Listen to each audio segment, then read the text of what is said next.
La rueda del devenir, Sipai Korlo. La rueda del devenir o rueda de las existencias, Bhava Chakra en sánscrito, aparece muy a menudo sobre el muro exterior de los monasterios. Ella representa lo que nosotros llamamos samsara, korwa. La rueda nos recuerda de manera simbólica este samsara, pues significa ciclo, rotación.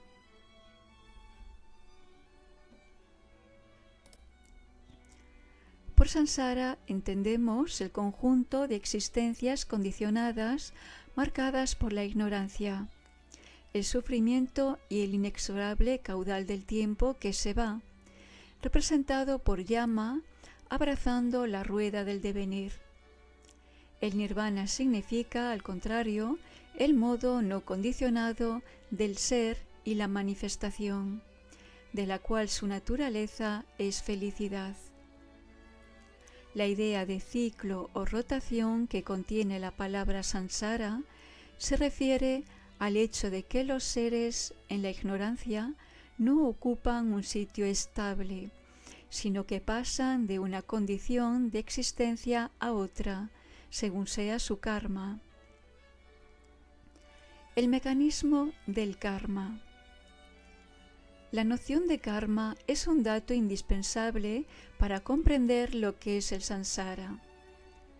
Podemos definirlo como siendo la ley que rige el destino de los seres. No es una ley impuesta por una fuerza exterior, sino que es inherente a los individuos. Igual que las leyes físicas, químicas o biológicas asientan los fenómenos naturales. Comprenderemos mejor este funcionamiento situándolo en una perspectiva en 5 etapas.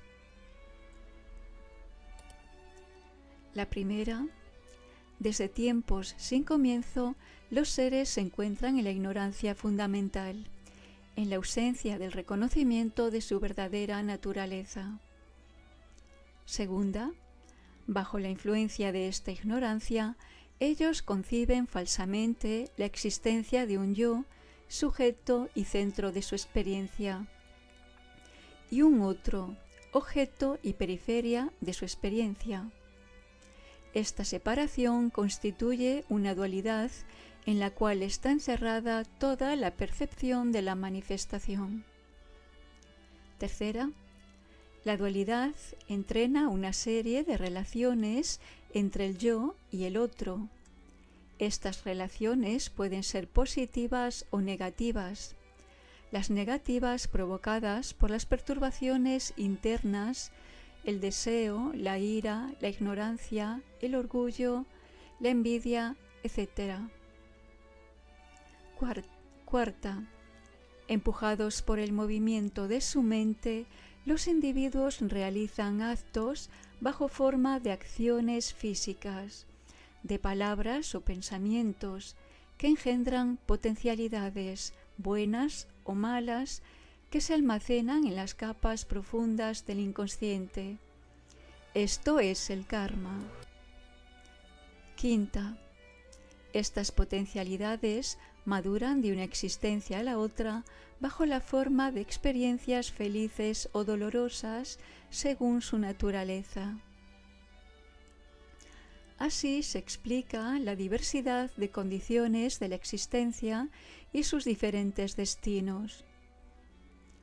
En el dibujo de los 3 venenos, estos constituyen las 3 perturbaciones mentales fundamentales.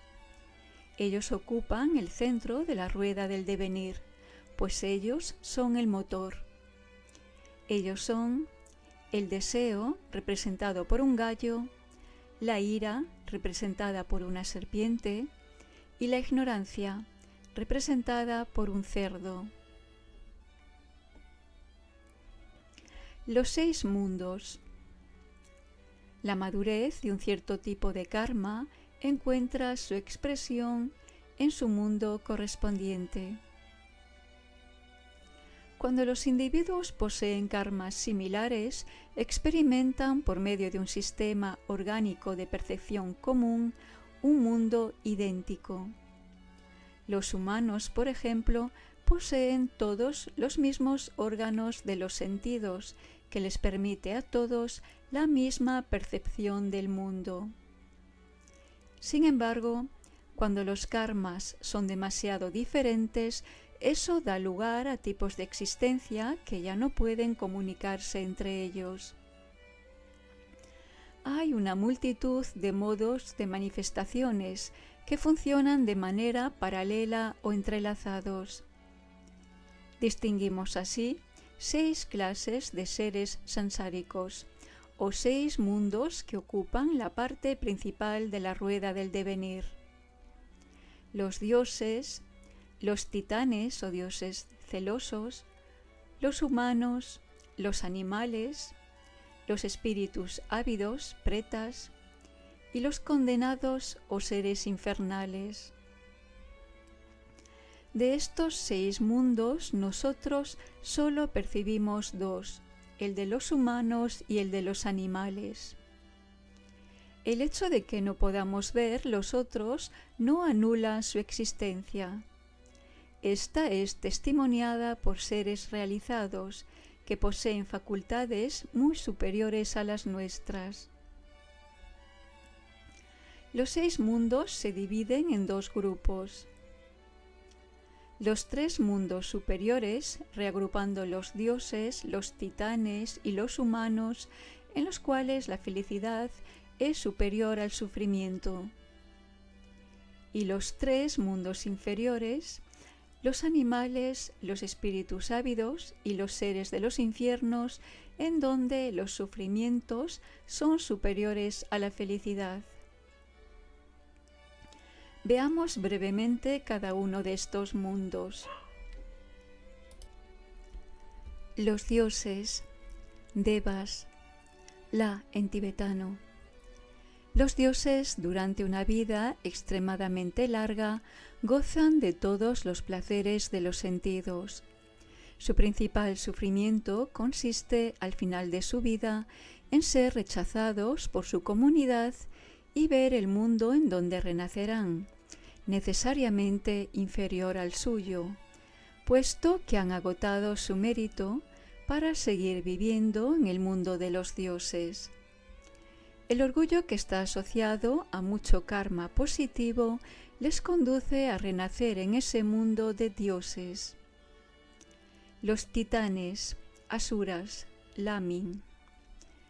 Los titanes o dioses celosos son seres muy poderosos que tienen como sufrimiento principal el estar siempre rodeados de peleas y conflictos.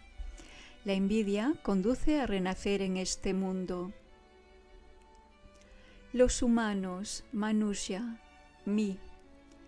Los humanos sufren principalmente del nacimiento, la vejez, la enfermedad y la muerte, pero también de otros dolores y dificultades.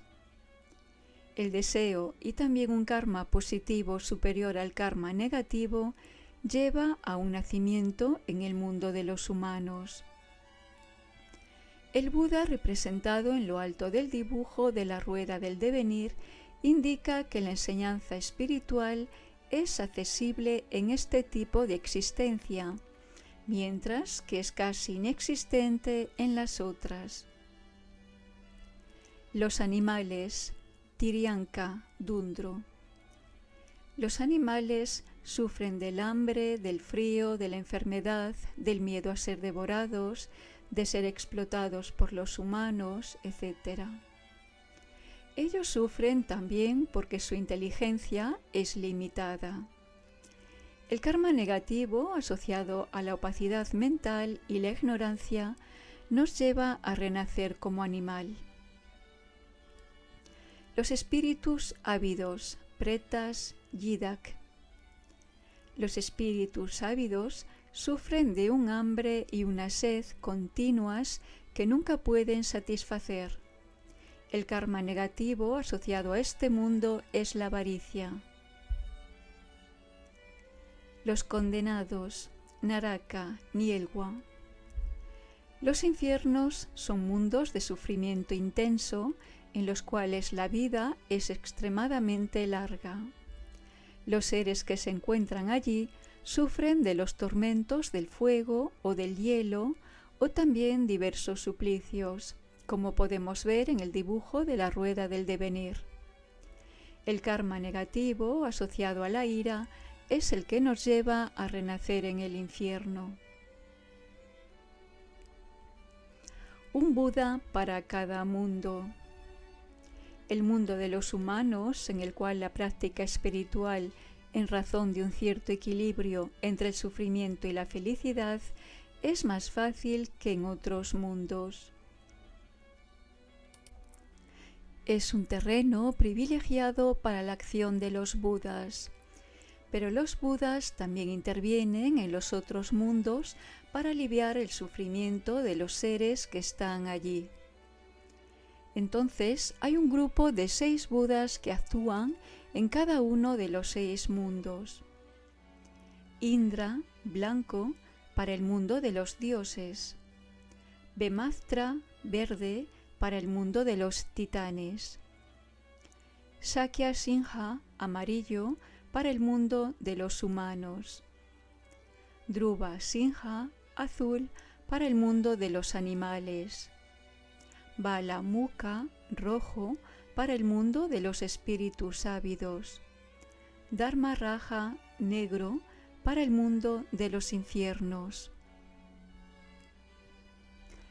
Los 12 factores interdependientes. El círculo exterior de la rueda del devenir representa los 12 factores interdependientes. Estos 12 factores forman una cadena y cada eslabón se encadena al siguiente, constituyendo el proceso de continuación de los seres en el samsara. Esta sucesión puede ser abordada desde diferentes ángulos. Una de las perspectivas más fáciles de seguir es la que va desde el estado de inconsciencia en el bardo para terminar con un nacimiento y luego la muerte, ciclo que se reproduce indefinidamente mientras no se consigue la liberación. Los 12 factores constituyen un elemento, entre otros, de la interdependencia general que, según el budismo, gobierna la manifestación. 1. La ignorancia, representada por un ciego. Después de la muerte, la mente se encuentra en un estado de total inconsciencia, sumida en la ignorancia fundamental. 2. Las impulsiones kármicas, representadas por un alfarero poniendo su torno en movimiento. La mente sale del estado de inconsciencia bajo el impulso de las semillas kármicas que permanecen en el inconsciente. 3. Las conciencias, representadas por un mono mirando por las ventanas de una casa. Las conciencias, las facultades que permiten percibir las formas, los sonidos, los olores, etc., entran en la mente. 4. El nombre y la forma, representadas por 2 hombres en una barca. El término se refiere a los agregados que componen la individualidad egocéntrica y que aseguran su funcionamiento: formas, sensaciones, percepciones, voliciones y conciencias.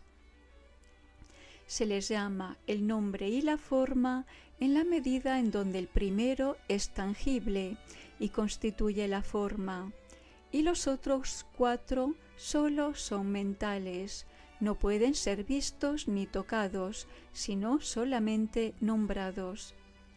En el bardo, la forma solo es un cuerpo mental, similar al del sueño, pero ella es percibida por el individuo como teniendo las características de un cuerpo físico. 5. Los campos de activación sensoriales, representados por una casa lujosa. Asociados a los órganos de los sentidos aparecen los objetos correspondientes, formas, olores, sonidos, etc. 6. El contacto, representado por un hombre y una mujer enlazados. Entre órganos de los sentidos y objetos se produce el contacto. En el bardo, este contacto corresponde a la visión que tiene la mente de sus futuros padres realizando el acto sexual. 7. Las sensaciones, representadas por una flecha que penetra el ojo. El contacto conlleva una sensación agradable, desagradable o neutra. 8. El aferramiento, representado por un hombre emborrachándose. La sensación, que sea agradable o desagradable, conlleva el deseo de reaccionar con relación al objeto. Si la sensación es neutra, ese aferramiento está reducido a una simple aceptación de la realidad del objeto. 9. Adopción, representada por una persona cogiendo frutos del árbol. La adopción designa la acción que sigue al aferramiento. En el contexto del bardo, esta acción corresponde a la entrada en la matriz, la unión con la materia. Desde el momento de la concepción, la consciencia está presente. 10. El devenir, representado por una mujer embarazada. El devenir designa la preparación a un cierto tipo de existencia. Aquí es el equivalente a la gestación. El nacimiento, representado por un parto. Y 12. La vejez y la muerte, representado por un cadáver que es llevado al lugar de cremación. Inmediatamente después del nacimiento comienza el proceso de la vejez que nos llevará a la muerte. La mente cae entonces en la ignorancia y entonces se encuentra de nuevo en el primer eslabón de la cadena. El bardo.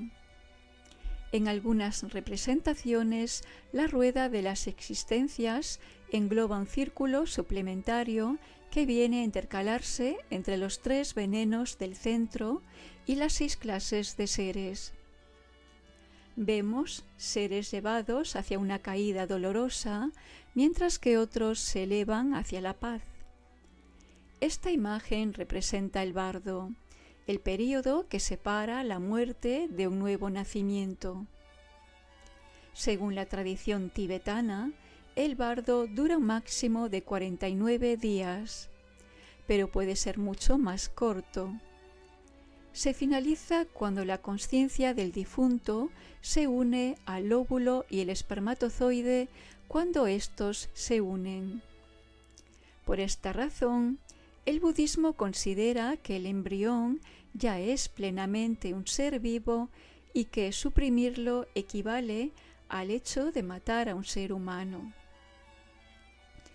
En el momento de una concepción humana, la mente del bardo sentirá deseo por su madre y agresividad hacia su padre si está destinado a ser un hombre, y a la inversa, deseo hacia su padre y agresividad hacia su madre si está destinado a ser mujer.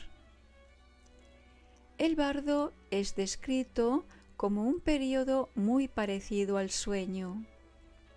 Su contenido depende de los actos pasados del difunto.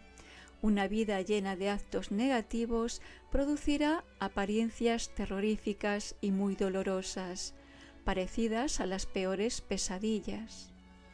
Y una vida consagrada al bien le llevará a tener manifestaciones agradables y pacíficas.